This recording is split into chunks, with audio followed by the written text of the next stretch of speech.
يا رب بالمصطفى بلغ مقاصدنا واغفر لنا ما مضى يا واسع الكرم يا رب بالمصطفى بلغ مقاصدنا واغفر لنا ما مضى يا واسع الكرم مولاي صل وسلم دائما ابدا على حبيبك خير الخلق كلهم يا رب بالمصطفى بلغ مقاصدنا واغفر لنا ما مضى يا واسع محمد سيد الكونين والثقلين والفريقين من عرب ومن عجم يا رب بالمصطفى بلغ مقاصدنا واغفر لنا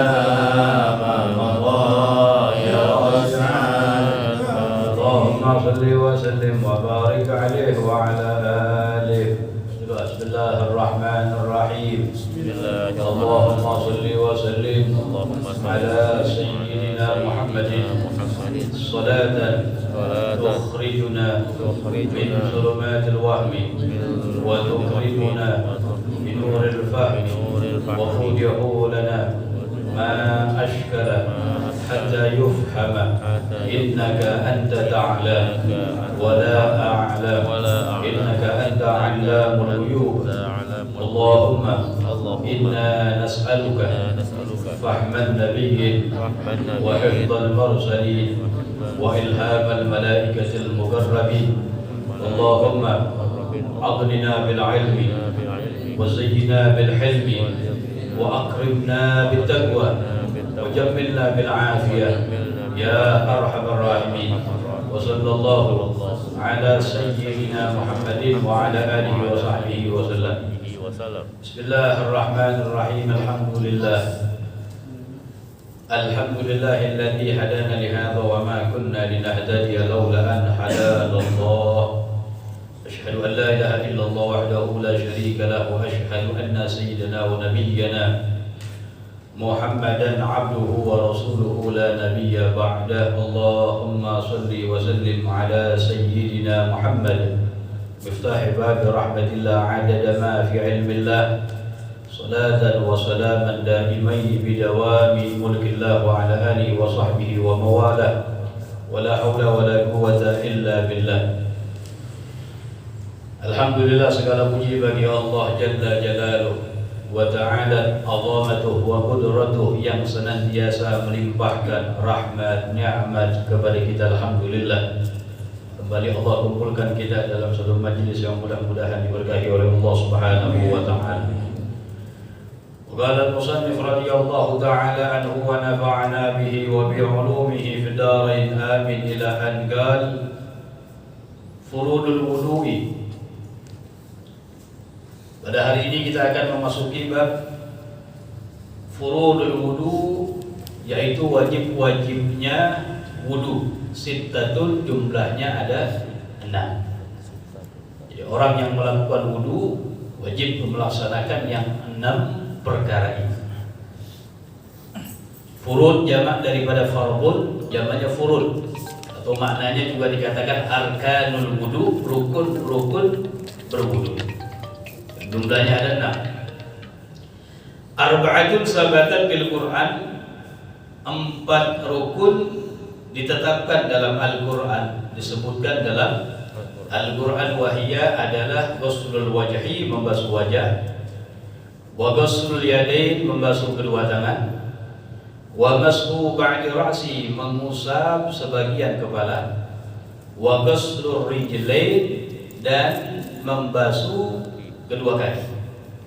Itu 4 rukun disebutkan dalam Al-Quran yang ayatnya berbunyi, Allah Subhanahu wa ta'ala berfirman, Ya ayyuhalladzina amanu idza qumtum ila sholati faghsilu wujuhakum wa aydiyakum ilal marafiq wamsahu bi ru'usikum wa arjulakum ilal ka'bain. Hai orang-orang yang beriman, idza qumtum ila shalah ay aradtumus shalah, jika kalian ingin melaksanakan sholat wudu, faghsilu wujuhakum, basuhlah wajah-wajah kalian, Wa aydiyakum ilal marafiq, dan tangan-tangan kalian sampai siku.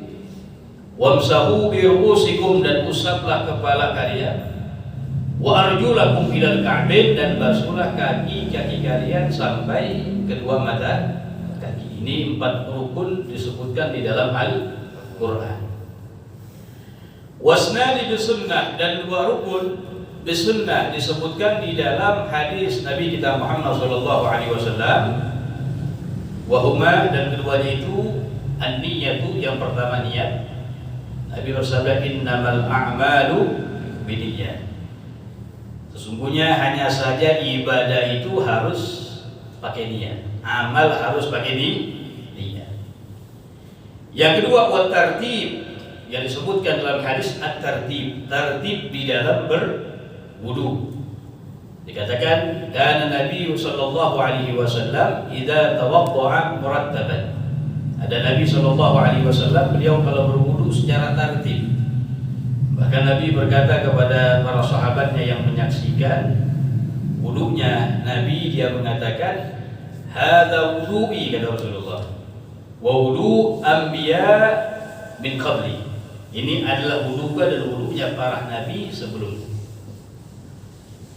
Bahkan Nabi sallallahu alaihi wasallam beliau mengatakan kepada para sahabat, ibda'u bima bada Allah bih. Kalian mulailah dengan apa yang Allah mulai. Walaupun hadis itu sebabnya Nabi sallallahu alaihi wasallam berbicara tentang permasalahan daripada sa'i. Ketika para sahabat Nabi sedang melakukan sa'i, akan melakukan sa'i itu lari-lari kecil. Mereka kebingungan mulainya dari mana? Dari Safa ke Marwah atau sebaliknya dari Marwah ke Safa? Mereka bertanya kepada Nabi, kita memulai sa'i dari mana? Maka Rasulullah menjawab, ibda'u bima bada Allahu bih. Kalian mulailah dengan apa yang Allah mulai. Maksudnya apa? Dalam Al-Quran Allah Subhanahu wa ta'ala berfirman dalam surah Al-Baqarah, wa qala ta'ala innas safa wal marwata min sya'airillah. Jadi yang disebutkan apa dahulu itu? Safa. Kata Nabi, kalian mulailah dengan apa yang Allah mulai. Makanya sa'i dari Safa ke Marwah, balik lagi ke Safa, dari Safa kembali ke Marwah, dari Marwah kembali ke Safa sebanyak 7 kali. Nah begitu juga dalam wudunya kita begitu. Ya, dalam ayat ini Allah Subhanahu wa ta'ala menyebutkan, Waghsilu wujuhakum, basuhlah wajah kalian, wa aydiyakum ilal marafiq, tangan sampai siku, wamsahu bi ru'usikum, usap kepala, wa arjulakum ilal ka'bain, dan basuh kaki sampai kedua mata kaki. Ini juga menunjukkan tartib wajib. Ya, boleh basuh tangan dulu baru basuh muka, maka wudunya tidak sah. Syarhul furud. Al-awwalu, yang pertama tadi rukun daripada wudu, an-niyatu adalah niat. Fayanwi, maka dia berniat raf'al hadath. Boleh itu. Nawaitu raf'al hadath. Nawaitul wudu li raf'il hadath. Atau yang biasa kita baca nawaitul wudu li raf'il hadatsil asghar. Boleh pakai bahasa Indonesia, boleh. Saya niat wudu untuk mengangkat hadas. Saya niat wudu untuk mengangkat hadas kecil. Awil taharatal shalah, atau niat nawaitu taharatal shalah, saya niat bertaharah untuk salat. Boleh. Atau bahkan nawaitul wudu'a lillahi ta'ala, boleh. Atau menyebutkan nawaitu fardal wudu, saya niat wudu wajib, boleh. Bahkan tadi apa? Nawaitul wudu juga boleh. Nawaitul wudu lillahi ta'ala, boleh, cukup. Ya. Cuma kalau mandi wajib nggak boleh. Saya niat mandi lillahi ta'ala, nggak cukup. Harus sebutkan mandi apa itu? Mandi wajib. Nawaitu fardal ghusli, enggak apa-apa. Atau nawaitul ghusla li raf'il hadasil akbar, saya niat mandi untuk mengangkat hadas besar. Tapi kalau hanya saya niat mandi lillahi ta'ala, enggak cukup. Tapi kalau wudu boleh, saya niat berwudu lillahi ta'ala, cukup. Boleh. Loh, perbedaannya apa? Di sini ulama mengatakan li'anna al-wudu la yakunu ila ibadah. Karena wudu itu tidak ada kecuali hanya ibadah. Wudu hanya ibadah. Berbeda dengan mandi. Mandi ada yang ibadah, ada yang bukan ibadah. Kalau mandi ibadah apa? Yang masyru', yang dianjurkan, mandi wajib dan mandi sunnah, itu yang mandi ibadah. Kalau mandi litabarrud aw tanadzuf faqat, mandi hanya sekedar untuk berdingin-dingin, untuk hanya membersihkan diri saja, nah ini namanya mandi yang hukumnya mubah saja, bukan ghairu masyru', mandi yang bukan ibadah. Makanya harus dibedakan, karena mandi ada yang ibadah, ada yang bukan ibadah. Itu mandinya mandi apa? Mandi ibadah harus sebutkan ibadah, mandi wajib. Nawaitu fardal wudu. Jadi nggak cukup saya niat mandi. Ya, mandi yang mana dah? Mandi ada yang ibadah, ada yang bukan ibadah. Mandi ibadah, mandi Jumat sunnah. Orang yang pengen hadir melaksanakan sholatul Jumat, yusannu lahul ghusl, disunnahkan baginya untuk mandi. Liman yuridul hudur, bagi orang yang pengen hadir sunnah mandi baginya. Mandi sunnah Jumat. Jadi ya mandi sunnah Jumat. Nah, jadi ada mandi, ada ibadah, ada bukan ibadah, sehingga harus dibedakan. Nah, ini ulama mengatakan itu diantara maksud daripada tujuan niat. Maksud daripada tujuan niat. Karena ada beberapa hal yang ta'allaqu bin niyah, yang berhubungan dengan niat itu ada 7 hukum itu. Ya, sebagaimana dinazamkan dalam sebuah syair, haqiqatun hukmun mahallun wa zaman, kaifiyatun syartun wa maksudun hasan. Ada 7. Jadi maksud, apa sih maksudun niyah? Tujuan daripada niat. Tujuan daripada niat yang pertama, litamyiz bainal 'adah wal ibadah. Tujuan daripada niat yang pertama untuk membedakan antara ibadah dan bukan ibadah. Itu tujuan niat. Ya tadi mandi. Mandi ada yang ibadah, ada yang bukan ibadah. Yang membedakan apa? Iya, sama-sama main air itu. Betul. Sama-sama main. Tapi yang membedakan ini mandi ibadah, ini bukan mandi ibadah adalah niat. Itu tujuan niat. Yang kedua tujuannya litamyiz maratibil ibadah, untuk membedakan tingkatan ibadah. Tujuan niat diantaranya untuk membedakan tingkatan ibadah. Karena ibadah kan ada yang wajib, ada yang sunnah. Yang membedakan apa? Niat. Ente mandi wajib, niatnya mandi wajib. Mandi sunnah, niatnya mandi sunnah. Yang membedakan apa? Niat. Gambarannya sama, main-main air juga sama. Nah, ini maksudul niat, tujuan daripada niat. Ditamyiz maratibil ibadah, untuk membedakan tingkatan-tingkatan ibadah. Jadi rukun yang pertama niat. Niatnya gimana? Raf'al hadas, boleh mengangkat hadas. Awil wudu, saya niat wudu boleh. Awil tohar salat, saya niat tohar untuk salat boleh. Atau nawaitu fardal wudu, saya niat wudu wajib boleh. Pakai bahasa Indonesia pun enggak apa-apa. Wa waktuha, waktunya niat. Kapan waktunya niat? Waktunya niat ketika berwudu, inda ghusli awwali juz'in minal wajhi, ketika membasuh permulaan bagian daripada wajah. Jadi waktu niat ketika berwudu, ketika membasuh wajah. Itu tuh. Jadi ketika membasuh wajah, itu niatnya yang tadi tuh. Berbarengan dengan membasuh wajah, nawaitu fardal wudu. Atau nawaitul wudu li rafil hadasil asghar. Waktu niatnya kapan? Inda awwali juz'in minal wajhi, ketika membasuh daripada wajah. Itu tempatnya niat ketika berwudu. Kenapa? Li'anna al-ibrata bil furud, karena al-ibrah yang dianggap bil furud, yang wajib. Li'anna al-ibrata, karena yang dianggap bil furud, dengan yang wajib.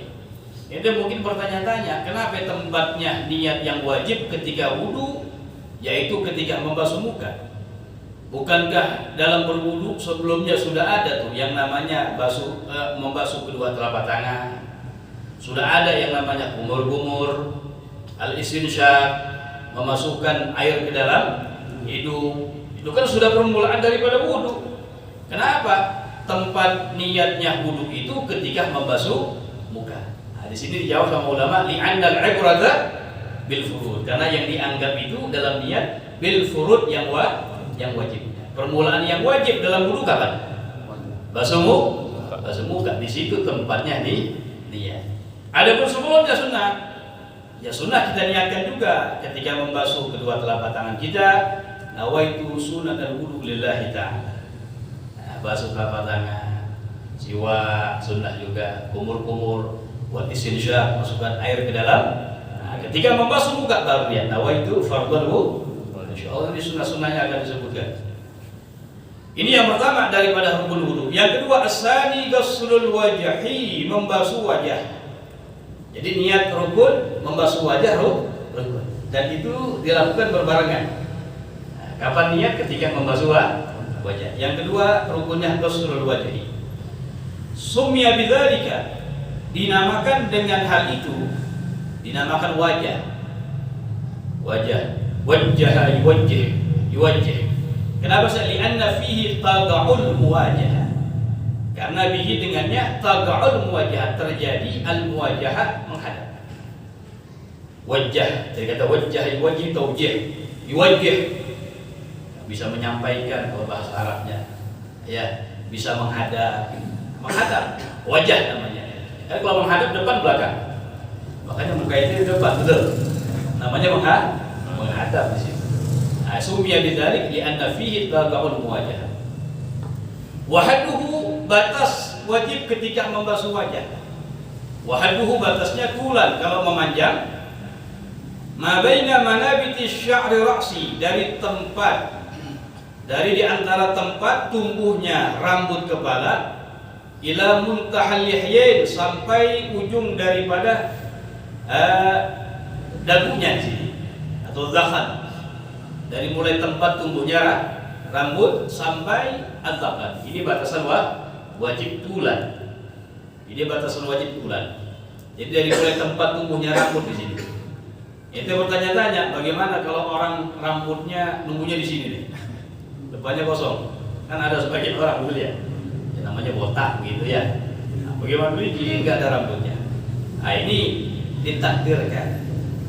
ditakdirkan biasanya orang nunggunya di mana tuh? Di sini. Jadi kalau an-nadir la hukmalah, sesuatu yang nadir nggak ada hukumnya, sesuatu yang jarang itu nggak dipakai hukum di situ. Jadi itu dimulai dari tempat tumbuh rambut depan. Ila bahkan sampai ujung dagu di sini. Ini tulan memanjang. Wa ardan, kalau melebar, ma bainal udhunain, di antara dua kuping, antara kuping yang satu dengan kuping yang satunya. Ini batasan melebar. Jadi itu batasan wajah yang wajib untuk kita basuh di dalam wudu kita. Tadi dikatakan bahwasanya di sini tuh ya tempat wajibnya mulai tempat tumbuhnya rambut. Kemudian didatangkan ujung daripada dagu. Nanti ada pembahasan dilebihkan sedikit hukumnya wajib. Ya.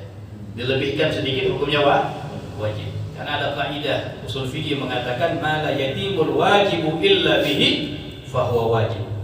Ada kaidah ma la yatimul wajib. Tidaklah menjadi sempurna kewajiban itu illa bih, kecuali dengan sesuatu bahwa wajib. Maka melakukan sesuatu itu menjadi wajib. Kapan ente yakin bahwasanya semua wajah telah dibasuh dari batasan wajib? Kapan yakin? Apabila dilebihkan sedikit. Betul? Kalau pas yakin. Masih ragu? Kapan yakin semua wajah ini telah dibasuh seluruhnya yang wajib bagiannya? Apabila dilebihkan sedikit. Maka melebihkan sedikit itu menjadi hukumnya wajib. Itu nama kaidah ma la yatimul wajibu illa bihi fahuwa wajibun. Kemudian hukmu ghusli syu'uril wajhi, hukum membasuh rambut wajah. Karena rambut wajah atau rambut bulu yang tumbuh di wajah kita banyak banget. Ya, ada banyak. Yajibu ghusluha kulluha, wajib dibasuh seluruhnya. Jadi rambut yang tumbuh di muka kita di batasan wajib ini untuk membasuh wajah wajib semuanya untuk dibasuh, yang zahir, yang nampak, wa batin, dan yang tidak nampak. Ada orang kaosnya tebal, ya Jadi ketika wudu wajib dalam itu dibasuh.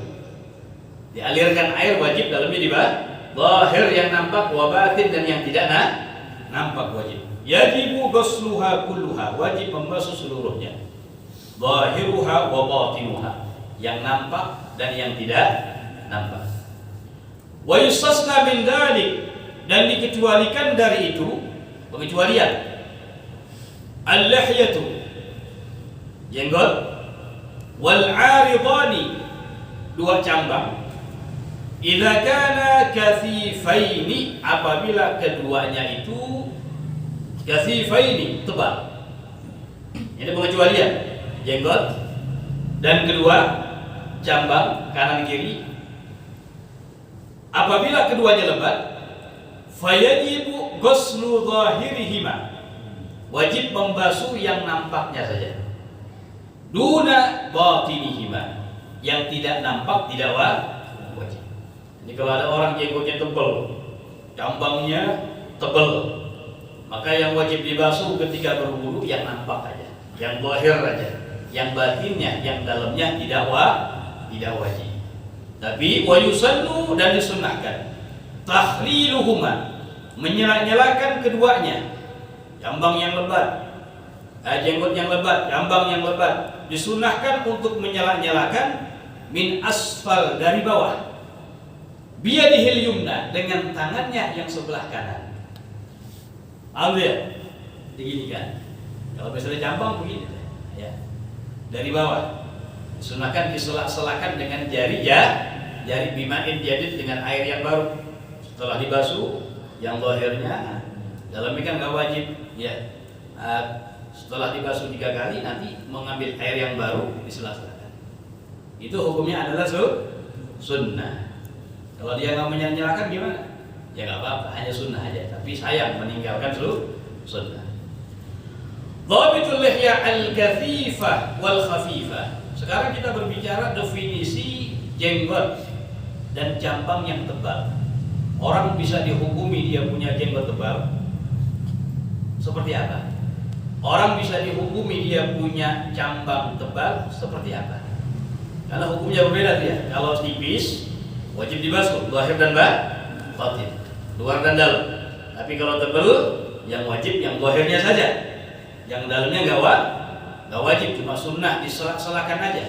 Definisinya apa sih? Dikatakan seorang memiliki jenggot yang tebal dan cambang yang tebal. Al-kathifah, yang dimaksud tebal itu, hiya adalah allati la tura' basharatuha min majlisit takhatub, yang tidak terlihat, yang tidak kelihatan basharatuha, kulitnya, min majlisit takhatub, dari majlis, tempat duduknya orang berbicara. Kita kalau ngobrol satu sama lain, ya ini berapa meter nih? Ngobrol 20 meter, gawat. SMS-an tuh gitu ya. Berapa? 30 cm. Kedekatan ya. Jarak orang ngobrol normal berapa sih? Dikatakan mayusawi mitran wa nisban takriban. Ya kira-kira 1,5 meter. Wajar ya? Segini misalnya 2 meter, 1,5 meter lah. Ini biasa jarak orang biasa ngobrol begitu. Kalau 20 cm deketan ngobrol ini apa? Ngopi ente nggak apa-apa. Kalau laki sama laki bahaya, fitnah. Ya. Nah ini dari jarak orang biasa ngobrol, misalnya sahib ente punya jenggot, bisa dihukum itu dia punya jenggot tebal atau tipis. Nah, kalau dari jarak berbicara kurang lebih 1,5 meter, kalau kulit jenggotnya masih kelihatan, ya aneh nih, kulitnya masih kelihatan, maka dihukumi tipis. Kalau tipis, nanti ketika wudu yang batinnya, yang dalam wajib dibasuh. Paham gak? Tapi kalau misalnya dihukumi tebal, wah orang tebal nembrok segini nih, udah lihat, wah kelihatan, saking tebalnya dalamnya kelihatan kulitnya, berarti dihukumi tebal. Nah ini baginya apa? Nggak wajib yang batinnya, hanya yang wajib dibasuh zahirnya saja. Tapi sunnah nanti menyala. Kalau misalnya ada orang model begini. Ba'duha kathif wa ba'duha khafif. Sebagiannya tebal, kan ada media. Sebagiannya tipis. Masih mau miara juga dia. Alhamdulillah. Nggak apa-apa, dengan niat menghidupkan sunnah dapat pahala insyaallah. Sebagiannya tebal, sebagiannya tipis. Ulama bilang falikullin hukmu. Maka setiap itu hukumnya masing-masing. Hukumnya masing, yang kanan tebal berarti yang wajib dibasuh yang lahirnya saja. Yang kirinya dikit tipis berarti semuanya wajib dibasuh. Maka likulli hukmu, hukumnya masing-masing begitu. Nah, ini definisi daripada tebal. Wal khafifah, dan yang tipis. Aksu dzalik, kebalikan daripada itu. Maksudnya apa? Dari jarak orang berbicara ya kurang lebih 1,5 meter, kulitnya masih kelihatan, maka masih dihukumi tipis. Kalau dihukumi tipis, zahir dan batin wajib dibasuh. Ini kita berbicara tentang masalah wudu ya. Kalau mandi besar wajib tuh, nggak ada pembahasan diperinci begitu. Kalau mandi wajib, mau jenggotnya tebal kayak apa, wajib dibasuh batin dan zahir. Loh kenapa? Kalau mandi kok wajib seluruhnya, hatta yang batin juga wajib dibasuh meskipun lebat. Berbeda dengan wudu. Nah, ulama bilang kalau mandi kan jarang-jarang, betul. Kalau wudu sehari berapa kali? Paling dikit 5, betul. Wudu. Tapi kalau misalnya mandi jarang-jarang. Kalau mandi sehari 5 kali gimana itu? Mandi wajib. Pengkor itu ya. Urusan bahaya. Nah, ini yang kedua. Yang kedua daripada rukun wudu, ghuslul yadain ma'al mirfaqain. Allahu a'lam. Kita baca ya. Kita dikit-dikit kita baca. Bismillahirrahmanirrahim. Sebelumnya ada pertanyaan? Ada pertanyaan? Kita lanjutkan kitab Risalatul Jami'ah, Risalatul Mu'awalah ya. Wa qala al-musannif radhiyallahu ta'ala anhu wa nafa'ana bi wa bi 'ulumi fid darain amin ila an qala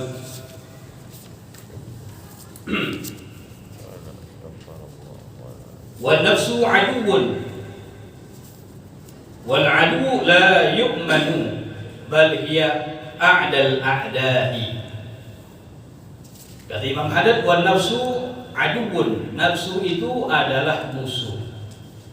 Karena nafsu biasanya mengajak kepada sesuatu yang jelek.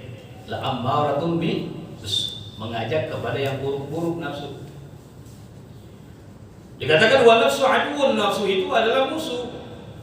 Wal adu la yu'man, dan musuh itu nggak bisa dipercaya. Bodoh sekali orang yang percaya sama musuh. Ya dikadalin nanti kalau percaya sama musuh. Bal hiya a'dal a'dai. Bahkan hiya, nafsu itu a'dal a'dai, adalah musuh yang paling bahaya. Musuh yang paling bahaya.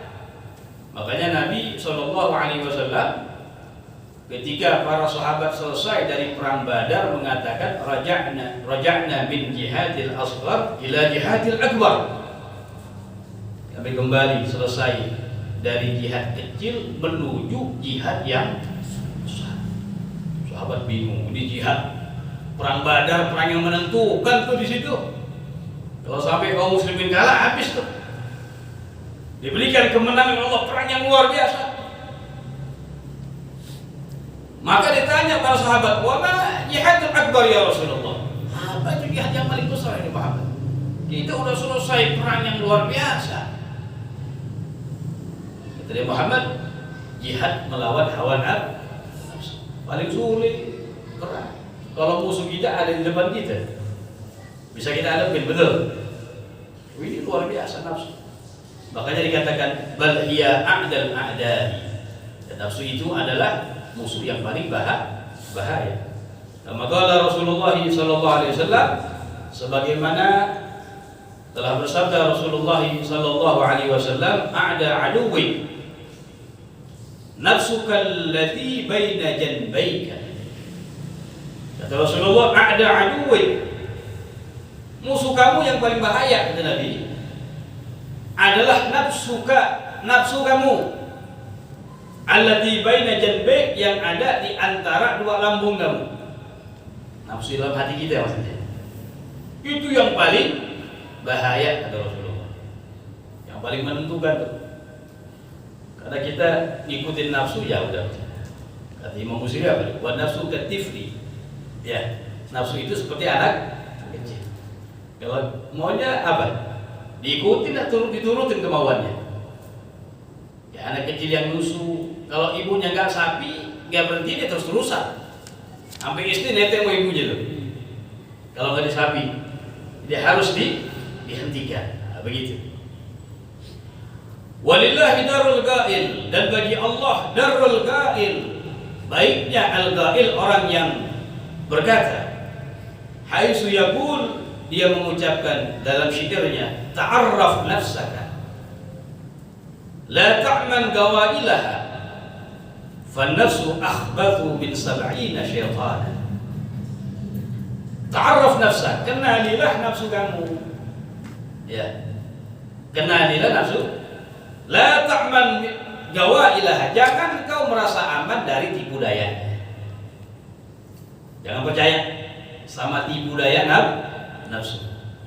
Fan nafsu akhbathu, lebih buruk, lebih jelek, lebih najis min 70 syaitana, dari 70 syaitan.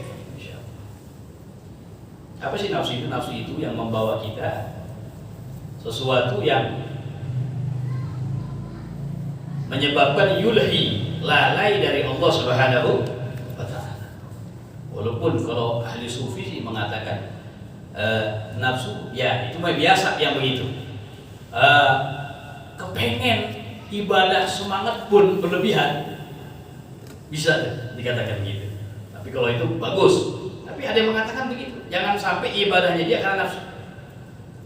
Karena nafsu. Sampai begitu tingkatannya dia. Ini luar biasa. Kalau kita apa? Jangan dah. Cukup mencegah nafsu kita dari melakukan hal-hal yang diharamkan sama Allah Subhanahu. Kekang gitu. Kudu ini enak deh, malam minggu besok cekek botol lagi ya. Misalnya begitu. Kumpul sama kawan-kawan reuni. Ya. Nggak seru dong kalau misalnya nggak ada McDonald-nya misalnya ya. Nggak ada apa lagi tuh. Nggak seru nih. Mesti ada. Nafsu itu namanya, yang mengajak kita jadi lalai, bahkan berbuat maksiat kepada Allah Subhanahu wa ta'ala. Allahumma inni a'udzubika, ya Allah aku berlindung kepadamu, kata Imam Haddad, al-usyrika bika, dari aku berbuat syirik kepadamu, wa ana a'lam, sedangkan aku mengetahuinya, wa astaghfiruka, dan aku beristighfar minta ampun kepadamu, lima la a'lam, dari sesuatu yang aku tidak ketahui. Wa qasadira fusulu hadhihi risalah, dan telah dimulai fusul, fasal-fasal. Fusul jamak daripada faslun. Al-fasal itu al-hadis baina syai'ain, yang memisah dari dua perkara. Fasal namanya. Fasal judul ini, yang memisah dari dua perkara.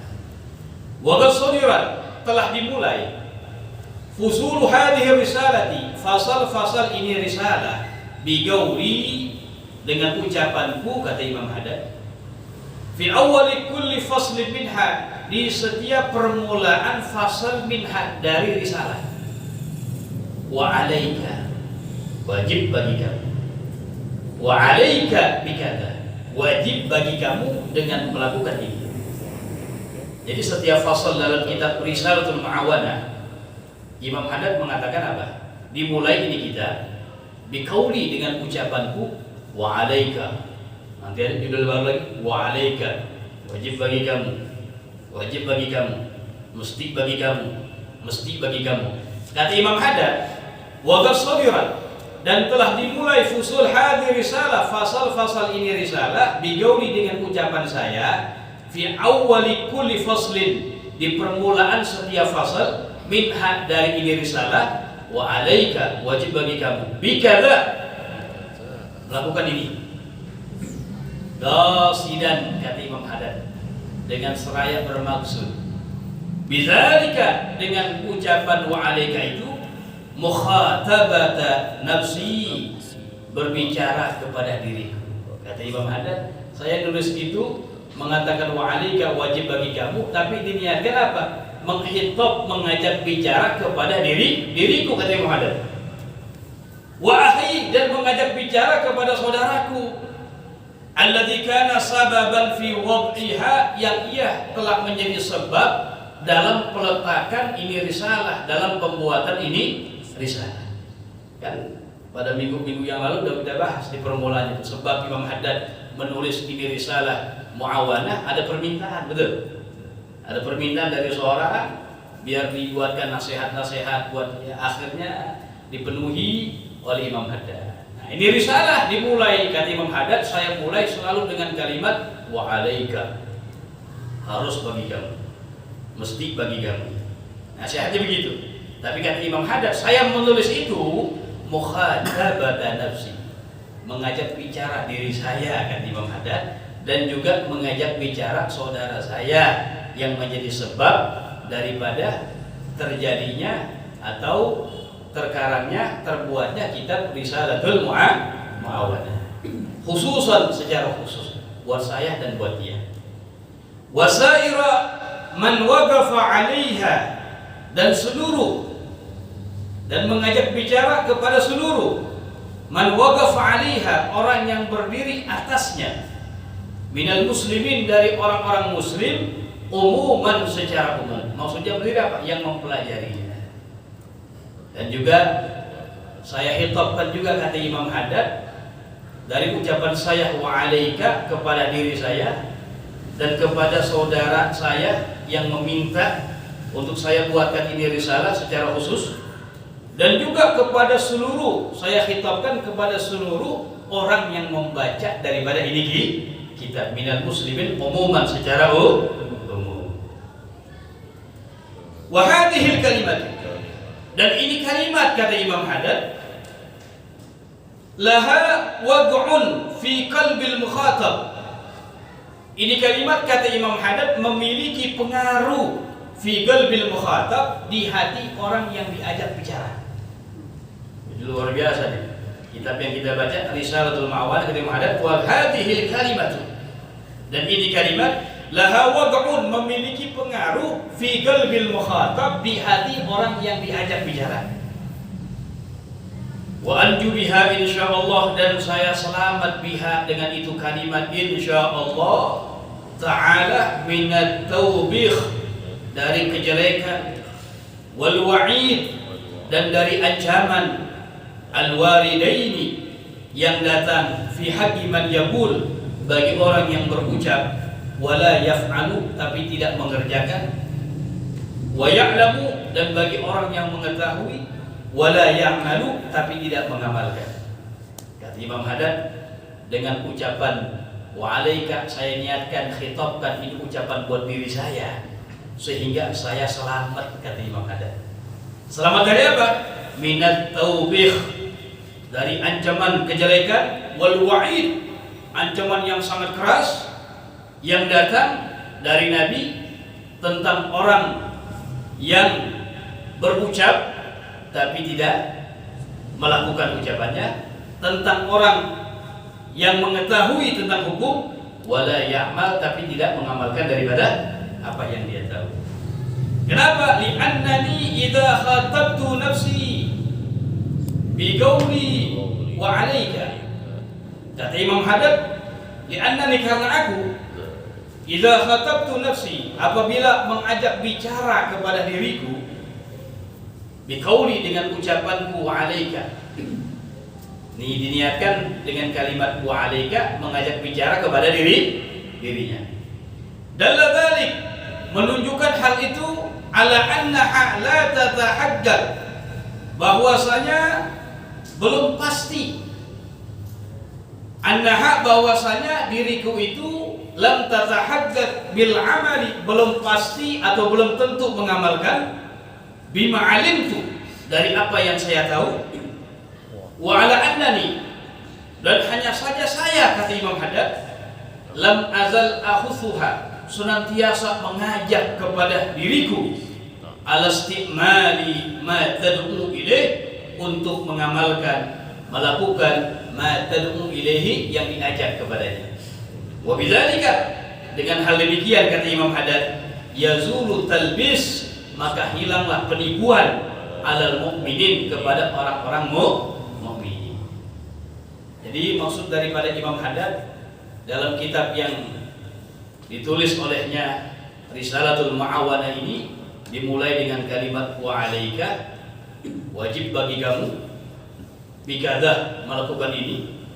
Dia niatkan dengan kalimat itu, yang pertama ditunjukkan untuk dirinya, yang kedua ditunjukkan untuk siapa? Untuk orang yang menjadi sebab terbentuknya, terciptanya ini kitab, permintaannya secara khusus buat dia berdua. Juga secara umum kata Imam Haddad untuk orang-orang yang mentelaah, yang membaca ini kitab. Kenapa kata Imam Haddad saya niatkan dengan kalimat wa alaika, saya khitabkan untuk diri saya?